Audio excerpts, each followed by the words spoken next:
இந்த மாதிரியான நியாயாதிபதிகள் இந்த நாட்களில் தான் ஒரு சகோதரியை குறித்து எழுதப்பட்டிருக்குது. தன்னுடைய மாமியாரோடு கூட வாழக்கூடியவர்கள். இப்போ எந்த புத்தகம் வாசிக்கிறோம்? ரூத் புத்தகம். இல்லை, அதுக்கு முன்னாடி நியாயாதிபதிகள் புத்தகம் வாசித்தோம். அதுக்கு அடுத்தது அதோடு கூட சேர்த்து என்ன வாசிக்கணும்? ரூத் புத்தகம். ஏன்னா ரூத்தினுடைய புத்தகம் 1வது அதிகாரம் 1வது வசனத்தில் நியாயாதிபதிகள் ஆண்டு கொண்டு இருந்தபோது அப்படின்னு அந்த நாட்கள் எழுதப்பட்டிருக்குது. வெரி குட், ரொம்ப நல்லா இருக்குது கதை, ரொம்ப சூப்பராக நம்ம ரூத் வரைக்கும் வந்தாச்சு இல்லை, மேலே போ. இந்த நியாயாதிபதியில் ஒரு கடைசியான ஒரு நியாயாதிபதி வந்தார். அவர் நியாயாதிபதி மட்டுமல்ல, தீர்க்கதரிசியாயும் அவர் பிரதான ஆசாரியார் இருந்தார். அவர் பேர் சாமுவேல் தீர்க்கதரிசி வந்தபோது எல்லாருமே என்ன செஞ்சாங்க, அவர் ஒவ்வொரு இடமா போய் அவர்களுக்கு நியாயம் தீர்த்து கொண்டு வந்தார். ஆனால் மக்கள்லாம் என்ன செஞ்சாங்க, அப்படி சுற்றி பார்த்தாங்க. நம்ம ஆளுகளுக்கு வேலையே தானே. ஹோட்டலில் போனால் மெனு பார்த்து சொல்ல மாட்டாங்க, அடுத்தவன் என்ன சாப்பிட்றான்னு அது என்னன்னு தான் கேட்பாங்க. இல்லை, சுற்றி பார்க்க ஆரம்பித்தாங்க. சுற்றி பார்க்கும்போது நினச்சாங்க, ராஜாக்கள் இருந்தாங்க. அங்கே இருக்கிற மாதிரி எங்களுக்கு ராஜா போடுப்பா அப்படின்னாங்க.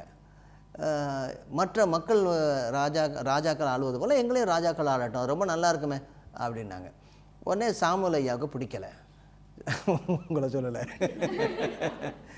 சாமுவேல் அவங்க என்ன செஞ்சார், என்னையே வெறுக்கிறாங்களா அப்படின்னு சொல்லிட்டு ஆண்டவர் கர்த்தரையே வெறுக்கிறாங்க. அதை தான் நான் சொல்ல வர்றேன். கர்த்தரையே வெறுக்கிறாங்க. அவர் போய் சொன்னார், இந்த மாதிரி என்னையை தள்ளிட்டு வராங்க. இல்லைப்பா, ஒன்றே இல்லைப்பா, நான் தான் உன்னை அனுப்புனேன், என்னையை தான் தள்ளிட்டு அவங்க வேறு ராஜா வேணுங்கிறாங்க மனுஷனவில். நீ போய் சொல்லு, ராஜா வந்தால் என்னென்ன பிரச்சனை வரும்னு முதலே சொல்லிடு, அதெல்லாம் புரிஞ்சுக்கிட்டு கேட்டாங்கன்னா பரவாயில்ல அப்படின்னு சொன்னாங்க. என்னென்னலாம் பிரச்சனை வருனாங்க, உங்கள் பிள்ளைங்களை போட்டு வேலை வாங்கிடுவான், அடிமையாக்குவான், அதுக்கடுத்தது அதுக்கு மேலே ரொம்ப வரியை செலுத்துவான், நீங்கள் உங்களை அவன் சேவிக்கிறது போல அவனை ஓட்டு வாங்க வரும்பொழுது மட்டும் உங்கள் சேவகன் சொல்லுவாங்க. அதுக்கப்புறம் நீ யார்கிட்ட பேசுகிறேன்னு தெரியுமா அப்படின்பாங்க. இதை விட இன்னும் என்னன்னு சொன்னால், யாத்திராமத்தின புத்தகம் 15வது அதிகாரத்திலேயே இந்த மிரியம் அப்படின்னு சொல்லக்கூடிய சகோதரி இல்லை, மோசேயுடைய சகோதரி, அந்த தம்புராவை வாசித்து பாட்டை பாடுவாங்க, வெற்றி கீதம் பாடும் பொழுது கர்த்தர் ராஜாவாக இருக்கிறான்னு அங்கேயே சொல்லிடுவாங்க, எங்களுடைய ராஜா அவர் அப்படின்னு சொல்லி, என்ன அதோனாய் மெலாக் அப்படின்னு. ஆனால் இங்கே என்ன சொல்லுவாங்க, எங்களுக்கு இன்னொரு ராஜா வேணும்னுவாங்க. அப்போ நிராகரித்துறாங்க.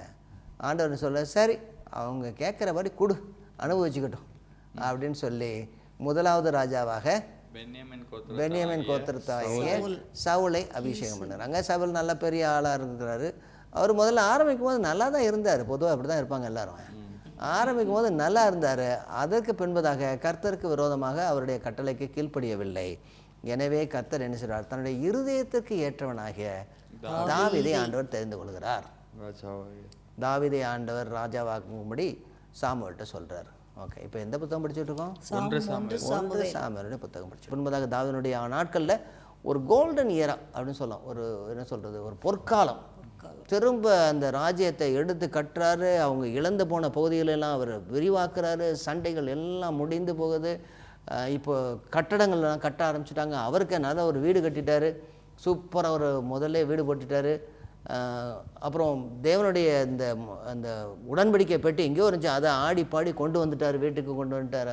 அதை ஒரு கூடாரத்தில் தான் வச்சுருக்குறாங்க. இப்போ அவருக்கு ராத்திரியில் ஒரு இது ஓடுது, என்ன பண்ணணும், நம்ம ஒரு நல்ல வீட்டில் படுத்துருக்கோம். அப்படி படுத்துக்கும் போது மேலே கூரையை பார்த்துருப்பாரு. பார்த்துட்டு என்ன செய்றாரு, இப்போ நம்ம நல்ல வீட்டில் இருக்கிற கேதுரு மரங்கள்னால இவ்வளவு பெரிய என்ன ஃபாரின்லேருந்து இம்போர்ட் பண்ணாங்க இந்த டீ கூட்டை வச்சு கட்டியிருக்கிறோம். ஆனால் ஆண்டவருடைய இந்த வாசஸ்தலம் எங்கே இருக்குது, ஒரு கூடாரத்தில் இருக்குது. நான் ஒரு வாசஸ்தலத்தை கட்டுவேன்னு சொல்லி நாத்தானை கூப்பிட்டார். நாத்தான் தீர்க்கதரிசி நாத்தான்ட்ட கூப்பிட்டேன்னு சொல்கிறாரு, இந்த மாதிரி நான் இவ்வளோ நல்ல இடத்துல இருக்கிறேன், கர்த்தருக்கு ஒரு ஆலயத்தை கட்டுறேன் எனக்கு. நாத்தான்னு சொல்லிட்டாரு, சரி நீ செய்கிறதெல்லாம் ஆண்டவர் எப்போ நீ நடத்து, கர்த்தர் நடத்து அப்படின்ட்டு அவர் போயிடுறாரு. போனோன்னே திரும்ப நாத்தானுக்கு திரும்ப வருது, இல்லை போய் திரும்ப அவர் பிளானை மாற்று அப்படின்றார். நேராக திரும்ப சொல்கிறாரு, நீ என்னப்பா எனக்கு வீடு கட்டுறது, நான் உனக்கு வீடு கட்ட போகிறேன். உன்னுடைய வீடை நான் நிரந்தரமாக கட்ட போகிறேன், உன்னுடைய ராஜ்யத்தையும் நான் நிரந்தரமாக கட்ட போகிறேன், உன்னுடைய சிங்காசனத்தையும் நிரந்தரமாக கட்ட போகிறேன். அந்த சிங்காசனத்தில் அமரக்கூடிய ராஜா எப்பொழுதும் அரசாளக்கூடிய ஒரு ராஜாவாக வருவார், அவரையும் நான் என்றடைக்கும் அரசாள வேண்டிய வைப்பேன். அப்போ தாவீதுக்கு அப்போ தான் புரியுது, அப்படி விழுந்து, ஆண்டவரே வெகு காலத்து செய்தியை மனுஷ பிரமாணமாக இப்படி ரொம்ப ஈஸியாக சொல்லிட்டீரேன். வெகு காலத்தில் நடக்கக்கூடியது, வெகு தூரமாக இருக்க காலத்து செய்தியை மனுஷ முறையாய் சொன்னீரேன். நான் இன்னுமே சொல்கிறது என்ன, நீர் செய்கிறது செய்ய ஆண்டவரே. இது எப்படின்னா, ஒரு வேலைக்கு போகிறோம், எனக்கு ஒரு 50,000 ரூபா சம்பளம் கொடுங்க அப்படின்னு கேட்கறதுக்கு முன்னாடி அவன் 60,000 ரூபா கொடுக்குற மாதிரி. என்ன நீங்கள் அப்படி நீங்கள் கொடுங்க அப்படின்னு சொல்லிட்டு 60,000 1 லட்ச ரூபா கொடுக்குற மாதிரி. 1 லட்ச ரூபாய்க்கு கூப்பிட்ருக்கேன், நீங்கள் 50,000 ரூபாய் போட்டு கொடுத்துருங்க அப்படின்னு. இல்லை, இப்போ 1 லட்ச ரூபா கொடுக்க போகிறேன். ஆண்டவர் சொல்கிறாரு, நான் உன்னை ஆசீர்வதிக்க போகிறேன், உன்னுடைய சந்ததியை ஆசீர்வதிப்பேன். அந்த சந்ததியோட வித்து, உன்னுடைய வித்து, அது அந்த வித்து ஆனது என்ன செய்யும், தாவீதின் ஈசாயின் வம்சத்திலையும் தாவீதனுடைய வம்சத்திலையும் வரக்கூடியவர் என்ன செய்வார்னா, ஒரு பெரிய ஆளுகை என்ன செய்வார், அதை நீ பார்க்கணும் அப்படிங்கிறாரு. இந்த நாட்களில் தாவீது இதை என்ன செய்கிறாருன்னா, ஒரு சங்கீதங்களில் எழுதுகிறார். அவருடைய எழுதின பாடல்களில் எழுதி ஆராதனையில் வாசிக்க முடியாகும். இந்த மனுஷர் முறைமையாக சொன்னார்னு சொல்கிறார்ல, அப்படின்னா இதை தலைமுறையாக போதிக்கணும்னு சொல்லி அவங்களுக்கு சொல்கிறார். மனுஷர் முறைமையாக என்ன, இந்த லா ஆஃப் த மேன் அப்படிங்கிறார். அப்போ நீங்கள் இந்த கதை நான் சொல்லிட்டு வரல, இந்த வரலாறு இது தலைமுறையாக போதனையாக இருக்க வேண்டும் என்று சொல்லி தாவீது இதை எல்லாவற்றையும் சங்கீதங்களாக எழுதி தாவீதனுடைய சங்கீதத்தில் கொண்டு வர்றார், ஆராதனையில் வாசிக்கணும். அதோடு கூட தாவீதனுடைய பரம்பரை, அந்த சங்கீத பரம்பரையில் வரக்கூடிய மற்றவர்களும் இதே சங்கீதத்தை எழுதி இந்த சில சங்கீதம்லாம் அந்த முழுவதுமாக இந்த வரலாறு கூடக்கூடியதாக இருக்கும். நம்ம இப்போ எந்த புத்தகத்தை படிச்சுட்டு இருக்கோம்? 2 சாமுவேலுடைய புத்தகமும் சங்கீத புத்தகம்னு படிச்சிட்டோம். சூப்பர். சரி, இப்போ தாவீது ஆண்டவருடைய ராஜ்யத்தை கட்டக்கூடிய ஒரு முக்கியமான இடத்துக்கு வந்துட்டார். இப்போ என்ன செய்கிறாருன்னா, அவருடைய ராஜ்யமானது அவருடைய குமாரனாகிய சாலமோனுக்கு போகிறார். சாலமோன் ஆரம்பிக்கும் போது அவர் நல்லா தான் இருந்தார். அவரை மாதிரி ஞானியும் கிடையாது, அவர் மாதிரி பணக்காரனும் கிடையாது, அவர் மாதிரி திரும்ப கெட்டு போனவனும் கிடையாது. நீங்கள் இந்த எபிரேயருக்கு எழுதின நிருபத்தில் 11வது அதிகாரத்தில் வரக்கூடியதில் இவர் பேர் இருக்காது. சில பேர்லாம் இருக்காது. சவுல் பேர் இருக்காது, இவர் பேர் இருக்காது, மற்ற எல்லா பேரும் இருக்கும் இல்லை. அவர் என்ன செய்றார், நல்ல ராஜதந்திரம் உள்ளவர், போர் வீரர். அவரும் திரும்ப பணம் சேர்க்க ஆரம்பித்தார். சேர்க்க ஆரம்பிக்கும் போது என்ன சார், பணம் நிறையா வந்துச்சுன்னா ஏதாவது கட்டடம் கட்டணும்ல, நிறைய கட்டடங்கள் கட்டினார். பணம் வந்துச்சுன்னா கட்டடம் தானே கட்டணும். கட்டடங்கள் கட்டினார், நிறைய கட்டடங்கள் கட்டினார். அதில் ஒன்று கர்த்தருக்கான ஆலயத்தை கட்டினார், பெரிய ஆலயத்தை கட்டினார். கர்த்தர் அவர் கட்ட சொன்னார். நான் கட்டி முடிச்சுட்டு ஜெபம் பண்ணும்போது சொன்னார், வானாதி வானங்களும் கொள்ளாத ஆண்டவர் இதிலே வாசம் பண்ண போகிறாரு அப்படின்னு சொல்கிறார். நீங்கள் இங்கே நீங்கள் கையெடுக்கும் பொழுது பரலோகத்தில் உள்ள பிதா, அப்போ இங்கே ஆண்டவர் இதை ஒரு கட்டடத்தை நீ ஆண்டவருக்குள்ளாக நீ வைக்க முடியாது அப்படிங்கிறார். ஆண்டவர் முன்னாடி சொல்கிறார், நான் யார்ட்டையாவது கட்டடம் கட்டணும்னு சொன்னேனா அப்படிங்கிறாரு. முன்னாடியே கேட்குறேன், நான் யார்ட்டையாவது கட்டடம் கட்டுன்னு சொன்னேனா அப்படி. இன்றைக்கி தான் நம்ம கட்டடத்தை கட்டி எடுத்துக்கிட்டோம். ஆண்டவர் சொல்லிட்டு எனக்கு கோபுரம் வேற கட்டுறோம்.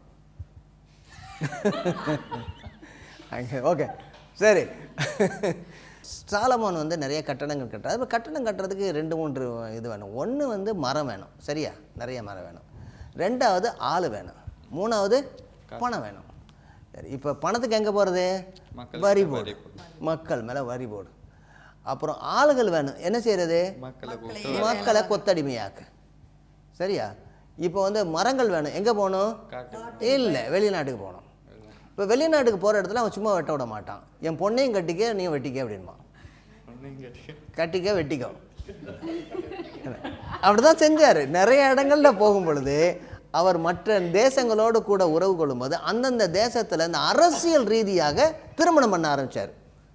அரசியல் ரீதியாக தராங்க. அவருடைய திருமணங்கள் நிறைய அரசியல் ரீதியானது. அந்த வந்தவர்கள் கர்த்தருடைய வேதத்தை அறியாதவர்கள், அந்த வேதத்துக்கு புறம்பானவர்கள்.